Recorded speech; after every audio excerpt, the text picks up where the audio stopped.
A stranger saved my life. Be ashamed of the car I drive. The end of the line. I'm just glad to be here, happy to be alive. The end of the line.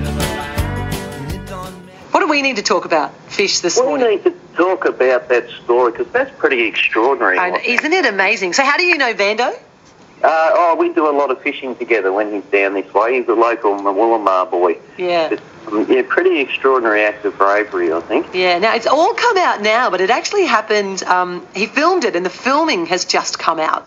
And I want you to take a listen to this. This is Vando and me. We had a quick chat yesterday about him rescuing 4 people from a seriously crocodile-infested river in the Northern Territory. I don't know if there's anything that can prepare yourself for it. Initially, there's 4 people in imminent danger, and one of them, after the other 3 were brought to shore safely, the other guy couldn't swim. So, there's no decision to be made. It's just get out there. You don't think. You can't just stand there and watch someone die. I was pretty lucky. By the time I got out there to him, sort of seen about maybe half of his forearm. He was undergone, so very lucky to actually pull him in and just said, mate, it's all good. I'll get you back in safe. And hopefully, I was just thinking to myself, hopefully we make it. Yeah. At that point, you don't want to let him know that even you're worried about this whole scenario. But then later, you didn't have to get in and get their car. That could have been a write-off. It could have been gone. And you still know that there's crocs around, and you jump in again, Vando.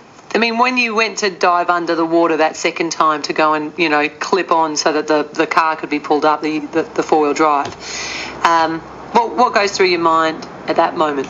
Well, it wasn't just the 4-wheel drive I was retrieving as such, but what was inside, They got their livelihood in there, their tools, personal possessions, the things that support their families and pay the bills. So we had the ability to do it, mentally, physically, and the manpower and the machinery, it was the right thing to do. Just get it done quick and get out. But of course, you probably see on the footage, you can't see on the footage most of the time I was in the water. So I did go in another couple of times to retrieve some of their bags. By then, because they were so heavy and waterlogged, that was it. I was done. I was ready to fall down. Done physically and done mentally as well. Yeah. One of the things that you've done on your YouTube clip is you've tried to kind of lighten the mood a bit. You've used a bit of the travelling Wilburys and the like. And, Vando, I don't really know you very well, and I know Dave Solano knows you well, but, you strike me as a bit of a character, needless to say, out there in the wild part of Australia. But did it feel pretty intense? Like quite genuinely at that time? I know you tried to make it seem like, all in a day's work kind of thing. Oh, yeah. After we all sort of settled down and because their wallets and phones were wrecked or washed away or absolutely gone, I went up and bought them a case of JD. I sat around and just sort of, thought about it for a while and just, wow, did that actually just happen? And we're all alive. Everyone's out. Got all their gear, or most of it I could retrieve, so a good outcome, but I certainly hope I don't have to ever do it again.